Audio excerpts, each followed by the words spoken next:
the Anunnaki, Anu means heavenly sky prince, the prince of the sky, and the Naki means his sons or his princely staff. So Anunnaki means the heavenly sky prince Anu, and the Naki his staff. So the prince, they reveal his name in the Urantia book, is called Prince Caligastia. It's not something you've ever heard in the Bible or any other type of text, but this is a lost name, supposedly. Caligastia was Anu. He was the head of the Anunnaki, and then they had 100 staff members. On a regular planet throughout the sectors, they have these beings called life carriers. If you've ever heard of the theory of panspermia, like when a single cell hitches a ride on a comet or a meteor and it hits a planet, that single cell kickstarts evolution. So our evolutionary biology could have been kickstarted by a meteor that landed. And if that meteor was part of a parent meteor that split up into a bunch of different rocks, and these rocks hit different planets, then we could have genetic cousins out there in the stars, okay? This isn't just some crackpot theory that I'm talking about. This is actually the theory proposed by Watson and Crick. You guys familiar with Watson and Crick? The discoverers of the double helix DNA pattern. They discovered DNA. Adam and Eve, they weren't the first people, but they were a pair of celestial beings, male and female, that landed, and they were supposed to create another civilization, a cosmic civilization. Adam and Eve landed 37,000 years ago, but because the rebellion was already prevalent on this planet, the conditions were so difficult that after 100 years, they actually strayed from the plan that they agreed to. And they also lost most of the support from the cosmic government. They lost their immortality, but they were sort of, I guess you could say, redeemed or forgiven. Planetary HQ, baby. Welcome, everybody. Thanks for showing up. My name is Deadrick Baker. It's my brother Taylor Verser. We host a podcast on YouTube called Planetary HQ, the planetary headquarters for all of your celestial information. We are going to be your planetary liaison officers this session, and we like to thank you for sharing this moment with us. We're going to dive very deep into the Anunnaki versus the Adamic superhumans. A lot of people understand these topics, of course, coming from like the spiritual community, the New Age community, the UFO community.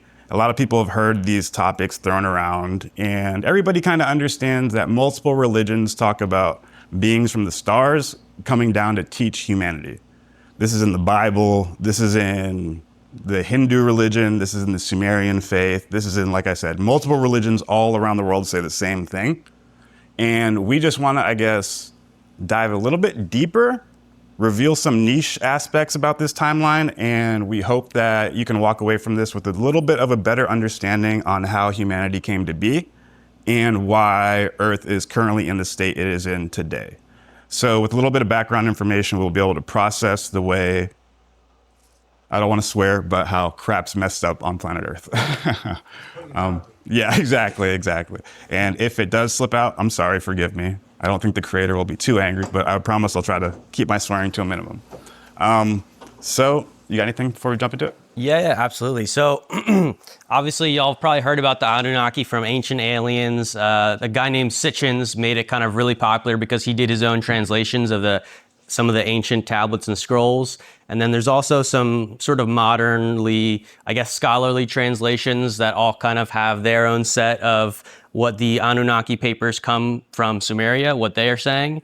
But nonetheless, across the board, they kind of pitch these beings as sort of very like extraterrestrial. They even considered them like divine. They worship them as gods. But one thing that we think is sort of happening and that we're able to better understand today is that some of these ancient, what ancient religions have recorded are actually events including both extraterrestrials and what we call celestials, which would be in that kind of higher dimensional realm.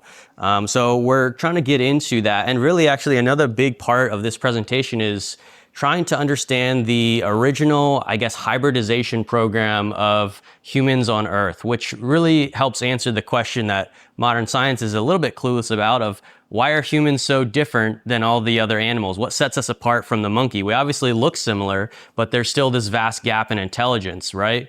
So, we're going to give sort of a proposal today that these two special missions to Earth were actually the original hybridization program that were meant to be a critical point in planetary evolution. So I hope we have some new things for you today. Yeah, yep. We'll start from the top down. We're going to get intergalactic with it, and then we're going to relate it on how it affects planet Earth. So let's dive into it, I guess. First thing I want to get stuck in our minds for this conversation is a timeline of events. We're going to keep hitting these timelines, these years, and these are going to be foundational for the conversation. 500,000 years ago, 250,000 years ago, and 37,000 years ago, okay? 500, 250, and 37.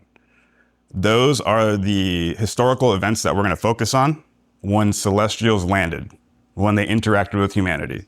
This is evident in our historical record, our archaeological record, and it's evident also in scientific data to back this up. This isn't just a hypothesis, like I said, backed up by archaeological and scientific data. 500,000 years ago, 250,000 years ago, 37,000 years ago, okay? That is when the celestials landed. We're going to go galactic with it. We'll start from the top down. So our universe is organized. It's federated. I know when we go up at night and look at the stars, we're like, oh, it's so awesome. It's just, intergalactic clouds, celestial bodies, and it's beautiful. It captivates us with awe.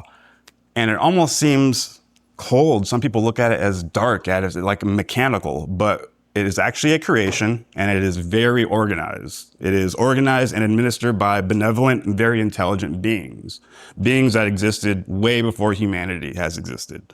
Like I said, our biblical record is a distorted version of what's actually going on up there. So our universe is kind of like, I'm going to use the United States as an analogy, okay?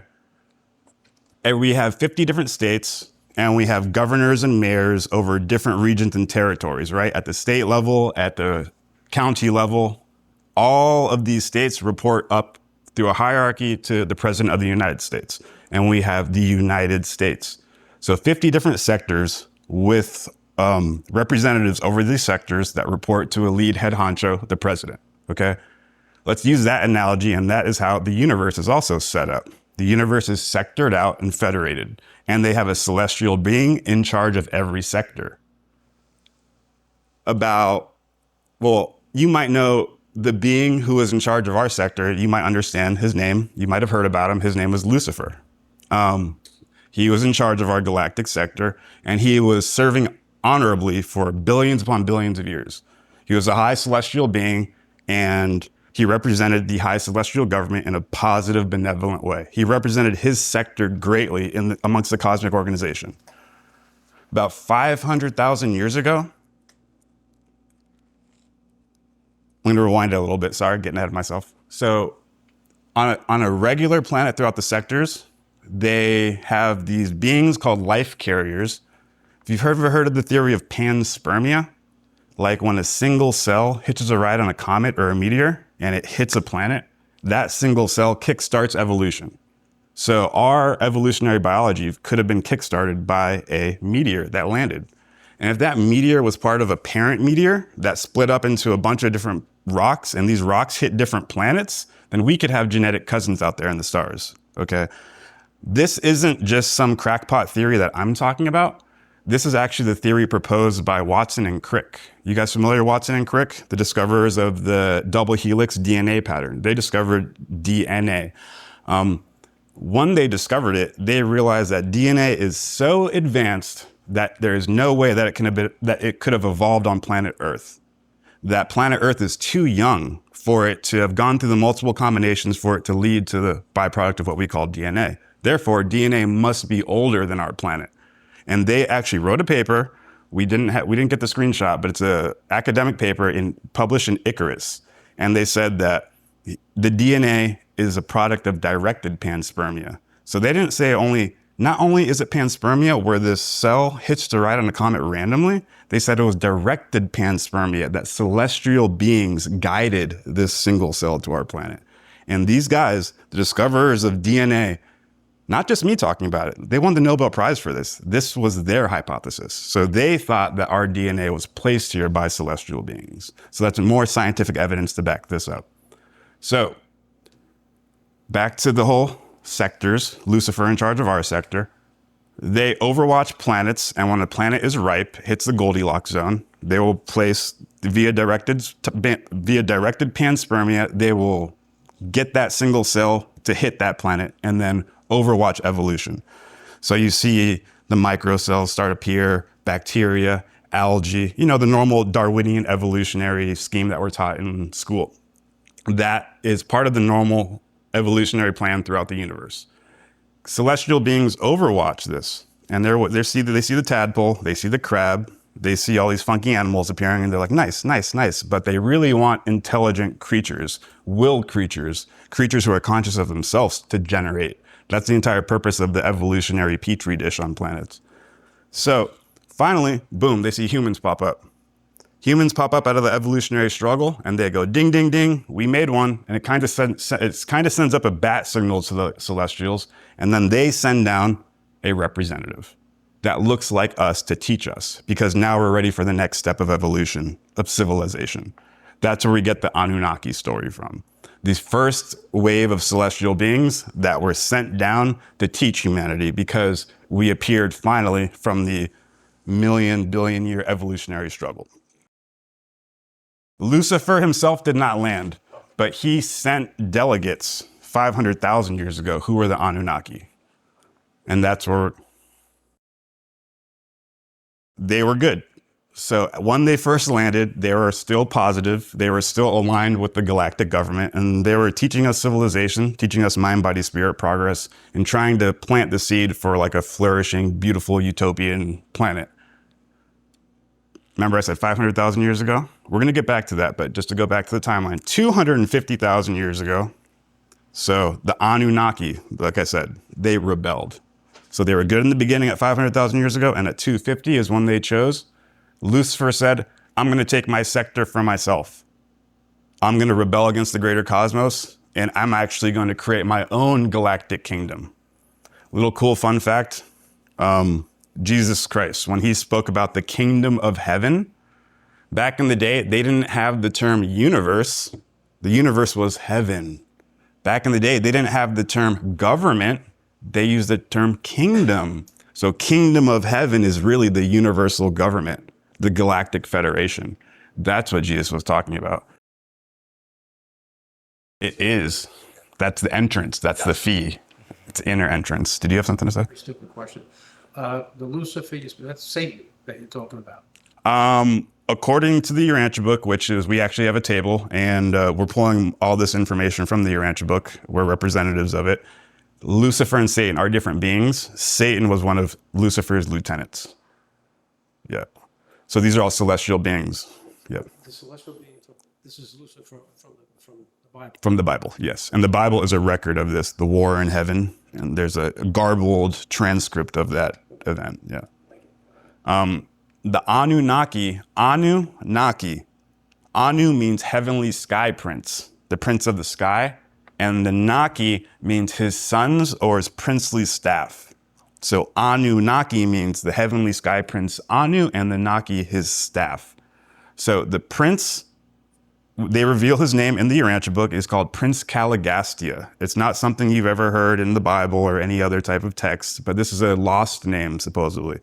Caligastia was Anu. He was the head of the Anunnaki, and then they had 100 staff members. Do you want to give them a rundown on how the staff members? For sure.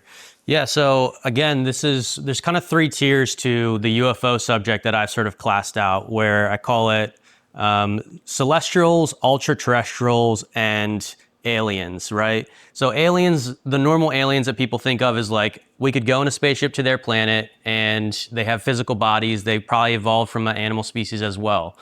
So that's the lowest level. Ultra-terrestrials is sort of that middle ground, semi-immortal. This is the sort of like inner Earth concept that there's beings that live here that are a part of this planet, but they're not coming from other places, but they're still alien. And they're much more intelligent or further along than us. And then celestials is what we get to, is that like angelic level. That's what people consider like the high divine, right? They sort of work top level galactic administration, right?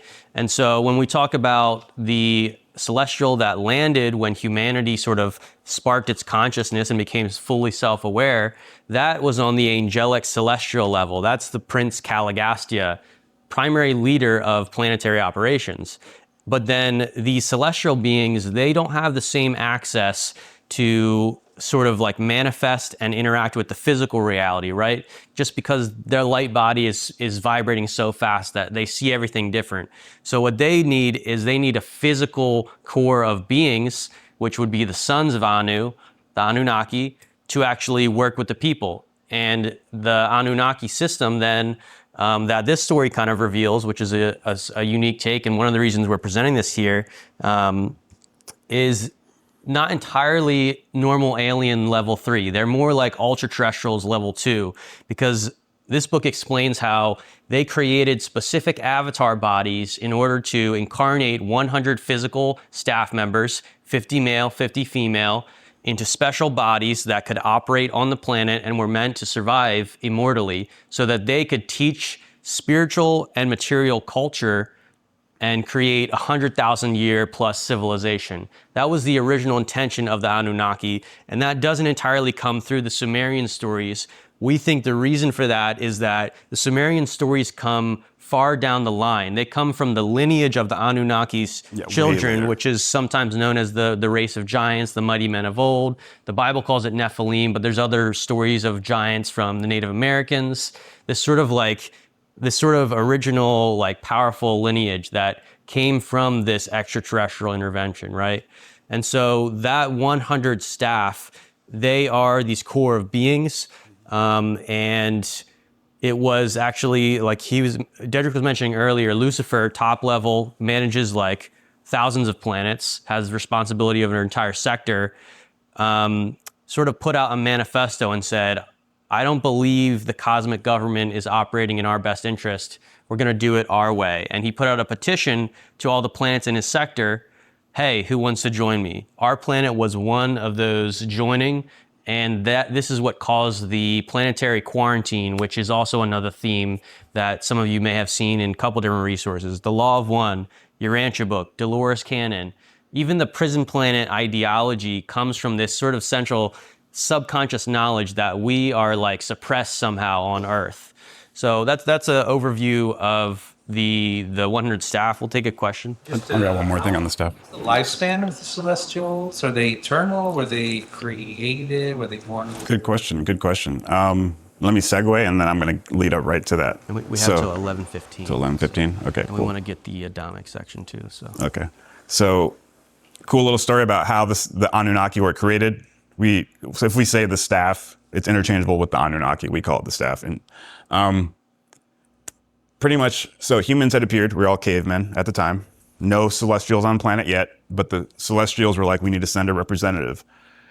According to the teachings, the celestials were hovering over Earth, and they woke up 100 cavemen, or just regular human beings who had evolved from the evolutionary struggle. They woke them up in the middle of the night, 50 women, 50 men. So regular humans. They woke up in the middle of the night, then all of a sudden they were compelled to go to a certain section of the forest. So they were just woke up, didn't tell their family, and walked to the middle of this forest. And when they got there, they met 99 other random people. And they were like, did you guys get this weird thing to tell you to go here? And they were like, yeah, I did too. And right when that happened, that's when the Anunnaki, who were still in light bodies, appeared. And the 100 Anunnaki, they picked their own personal human. They took the DNA from that human. So let's say he was selected as a human and I'm the Anunnaki. I'd come down, be like, hey, I like your body. So take a little bit of his DNA and I'd generate my Anunnaki body from his DNA. And then I would make him my assistant. So the Anunnaki generated their bodies from a pre-chosen candidate and then made that human candidate their assistant. And that's the Igigi from the Anunnaki story, if you know who the Igigi are. And that's how they administered to the planet. And those humans, they did get a little, I guess, a boost out of this as well. It wasn't just taking. They were also, their DNA was changed so that they could live immortally with the Anunnaki, right? And that's where we're going with how long they lived for. The Anunnaki. Or the Celestials, the The how long do angelic they live there? Oh, they undie. They're non-dying. billions. They don't die. They're meant to wait until the entire universe becomes perfected, right? All the evolutionary life programs, once those become perfected, it unlocks a whole nother level to the universe. And that's part of what the angels are working for. Yep. That's their motivation. Origin for the Celestials? There is, it's not the focus of today's topic, but we can definitely talk afterward. And there's a lot of information and lineage about the origins of those beings. In the Urantia book, do they specifically mention Anunnaki or do they call it the staff? They call it the staff. So they don't say, if I read the original... No, it'll say Prince Caligastian has 100 staff members. No. They have a lot of their own terminologies. But the reason we're connecting the Anunnaki with this story is that this explains that the Sumerian lineage came directly from this 100 staff, and it traces that migration, which we're not going to have a lot of time to get into all of that today, but that's where the link is, and we're going to continue to put out more material that sort of explains that. The first time I've heard Anunnaki linked with the Urantia. Right. Yeah, exactly. And It makes sense. Yeah. we make the connection because the etymology of Anunnaki, Anu, the heavenly sky prince, and in the Urantia book, he's called the planetary prince, Caligastia. And then the Nunaki means the heavenly consortium or the heavenly staff. And that's what the Urantia book calls them, the staff. So Prince Caligastian has 100 staff. When you say staff, do you mean Like staff members. staff members? Yeah, staff members, yeah. And another fun connection here is that you get a small version of this story in the Bible where it says the sons of God came down to the daughters of men and created the mighty men of old, the Nephilim, right? Very short story, but this actually connects to this story explained in the book of Enoch, which gives this lore that the Jewish people, this is what they thought happened, right? Yep. And in that book, it says there was 200 watchers, which is the 100, the 100 staff and their 100 associates. So it's sort of all connecting here. So yeah, the book of Enoch, all the angels come down and teach men how to do war or civilization. Same story in the Jewish faith. They do. Reptilian? Some people associate them with that. We don't really have much evidence. I would say this resource does not explain much of the reptilian presence. But sometimes there is stuff that they don't say that you can read into. They talk a lot about the evolutionary and experimentation of the life on this planet. They talk about the age of the dinosaurs. So maybe there was a sector during a time where there was an intention to evolve an intelligent species out of the dinosaurs, because they don't actually know which species is going to sort of win the race, right? But yeah. So Just to read Aristotle's One and the Many, is this one consolidated essence with numerous manifestations? Is this all linking into one phenomenon, or is this a kind of infinite series of phenomena?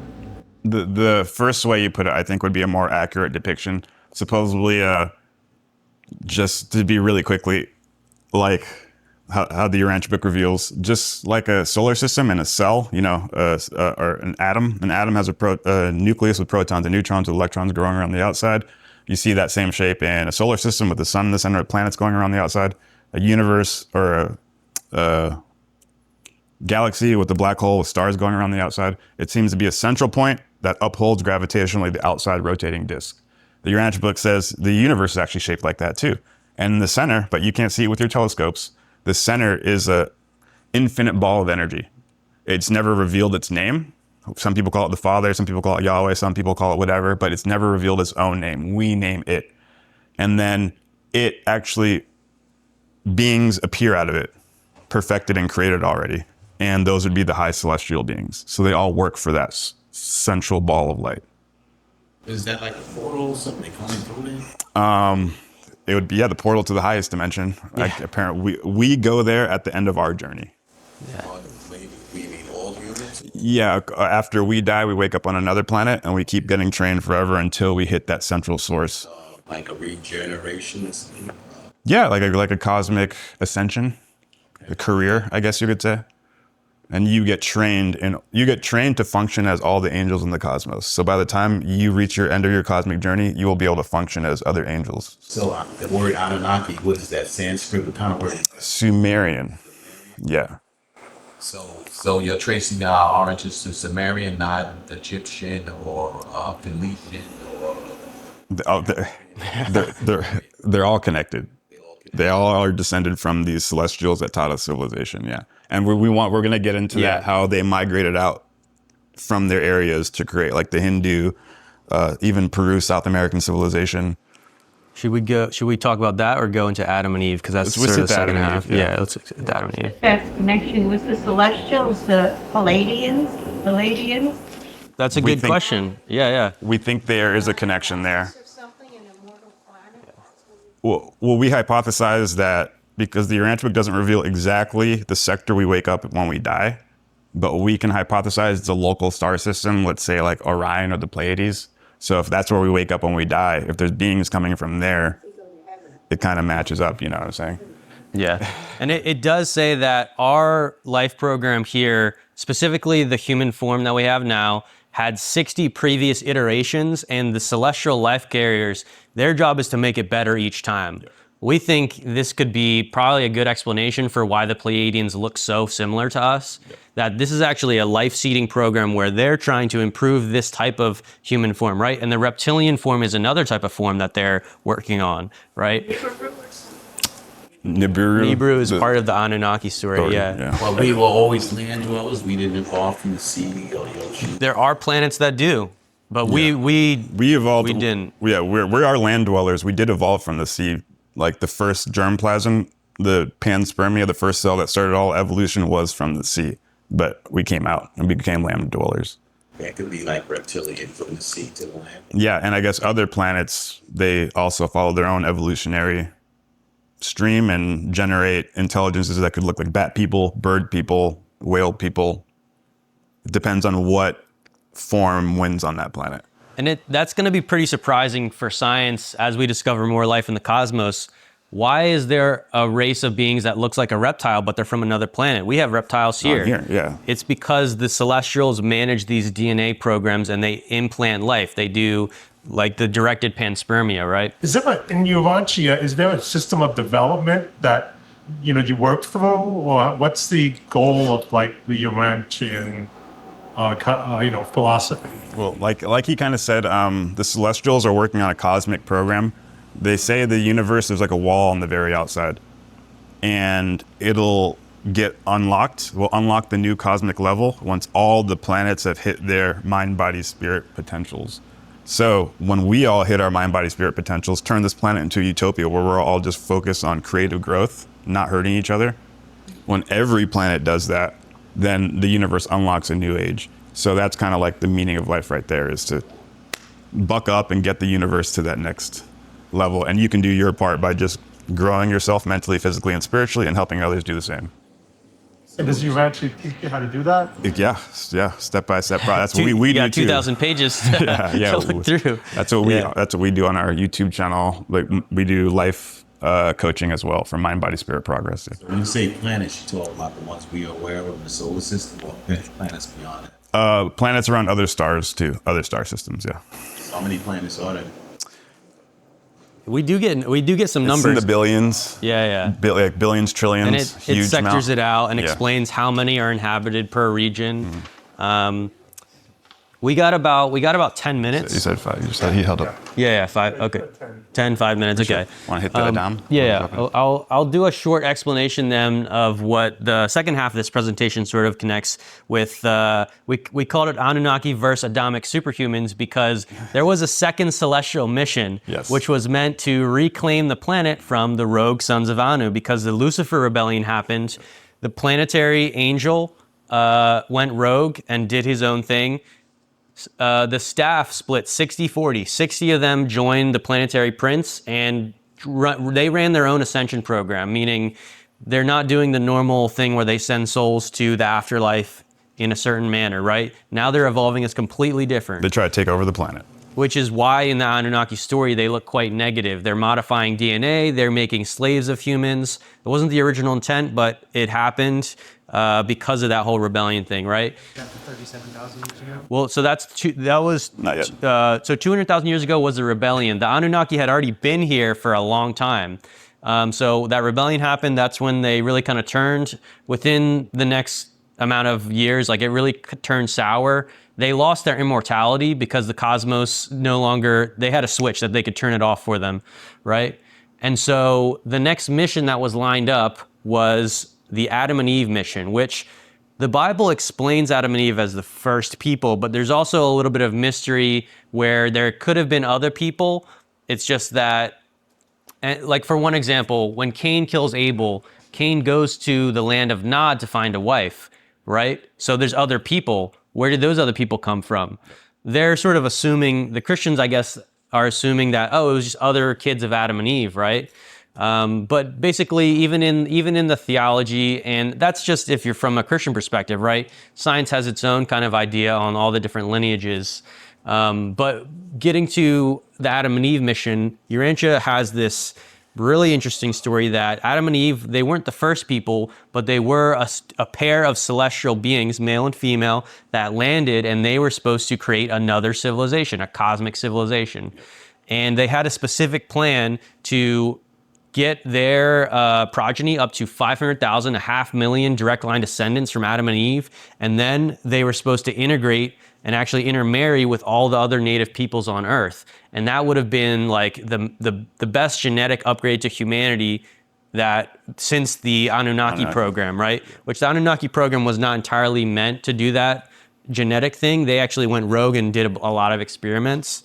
So Adam and Eve landed 37,000 years ago, but because the rebellion was already prevalent on this planet, the conditions were so difficult that after 100 years, they actually strayed from the plan that they agreed to. And they also lost most of the support from the cosmic government.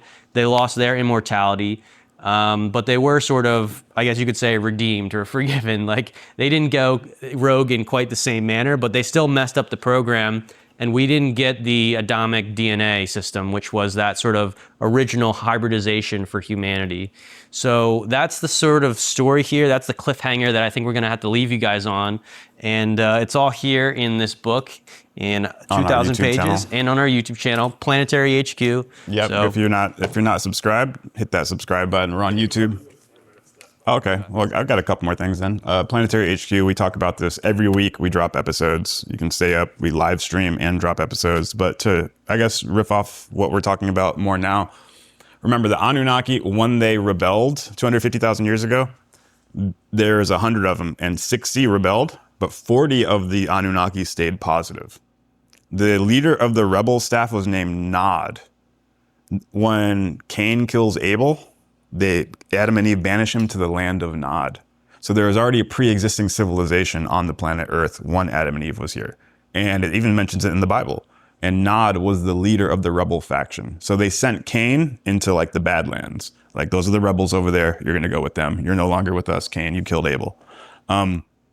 So the 40 that were good, their leader was named Van. If you know about Lake Van in Turkey, there is a pre-Sumerian culture you can find at the bottom of Lake Van. And it shows that's where the positive Anunnaki set up shop. The positive Anunnaki, they did not mate with us. They had orders not to mate with us. The rebel Anunnaki did mate with us, and that's where the Nephilim came from.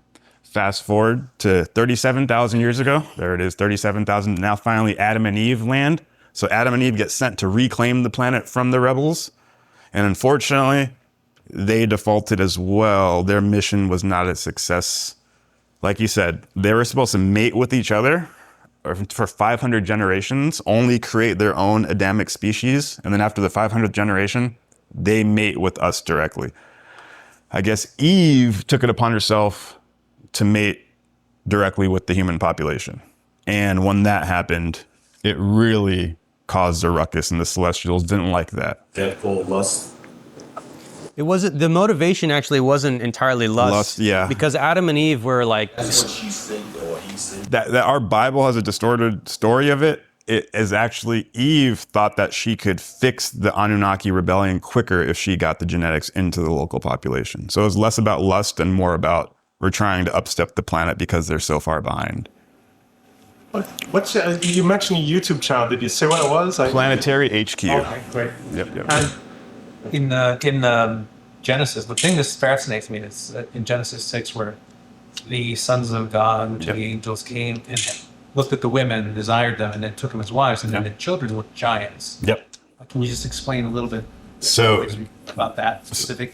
So like I said, when the rebellion happened, the 40 that were still good in Van went to Turkey, did not mate with the humans, but the 60 and Nod, the negative faction, they did mate with the humans because they thought they were fair and beautiful. When they mated with the humans, because remember, when they got their body, they extracted the DNA from that guy, their little assistant. When they mated with the humans, they thought they were going to make a regular human being per the Urantia book, and on accident, these beings came out like 8-9 feet tall superhumans with like psychic powers. And those were like the lineage of the first Sumerian kings before they were called Sumeria, and that's why they lived for like 500 years, 1,000 years on the Sumerian kings list. And the years for the kings list get shorter as we get closer to the modern time period because the celestial DNA degrades. Yeah. And do they make mention of Enki and Enlil? Yeah, that would be Van and Nod. The One is which? Enki, the positive one, if I remember correctly, right? That would be Van, and Enlil, the negative one, would be Nod. But they don't use Those terms, no. I wonder. I think they were talking to Judeo-Christian minds, because this book came in 1911 to 1933. A long time ago, this information was revealed, and we weren't speaking Sumerian in America at that time. So, Yeah, I think another reason is that they talk about how this whole celestial mission created tons of myths and mythology, and so if they use the names directly from our mythology, it makes us connect like too many concepts that might be a little bit loose, more Yeah. mythologized. Now again, they do lose Lucifer and stuff, but a couple times. But they explain, and they totally explain the context, and they explain why we have a very limited version of this story. really quick, are you familiar with Karl-Heinz Stockhausen? No, I've not heard. So just and then we have to end it. But, Yeah, we're done. Karl-Heinz Stockhausen was a great avant-garde composer of the 20th century. Okay. He did a 24-hour opera about Urantia. Oh, whoa! You know, I've heard about this. Yes. So, Okay. Stockhausen was a big deal, and he Yeah. fell down in the Urantia hole. Where's your booth located? Table 5 in the front by the window. Yeah, front great. room. Okay, I think it's the blue room, right? Blue room. Blue room. Thank you guys. Thank you guys. We're gonna wrap it up. If you have any more questions, you can come down to our table. We got to wrap it up because program's over. Are you in the Thank you. panel too? No, we didn't make the panel this year. Next year we'll hopefully make it. There's a panel on. There is a pan. I need your attention, everybody. This just in. The New Jersey drones are now over New York, LA, and every major capital on the face of planet Earth. They keep repeating a message over the 6 gigahertz frequency band, and it keeps saying, Planetary HQ has cosmic garments for your physical mechanism. In other words, we got that drip. Straight from the Galactic Federation wardrobe, these tees vibrate at the frequency of chill. Ribbed knit collars lovingly hug your neck chakra, preventing collar droop across dimensions. Tapered shoulders enhance your interstellar silhouette, perfect for Earth missions and beyond. Dual side seams stabilize your style, ensuring your energy stays aligned even when encountering planetary turbulence. Crafted from 100% classified heirloom combed and ring-spun cotton, this featherlight fabric breathes like you're cruising through the astral plane. Ideal for layering beneath your space cloak or relaxing at your Earth base. The tailored retail fit transitions seamlessly from casual Earthling mode to I've got crystals in my pocket and I ain't from here chic, making it essential apparel for your rigorous interdimensional journey. So check out them shirts. We got a bunch of different colors. Link is in the description. Your contributions directly support spiritual operations on the front line in the battle for truth, beauty, and righteousness. With your help, we can help change the face of planet Earth, and we can look fly while doing it. Okay, now that we can fund the Black Budget Anti-Grav program, let's get back to the show.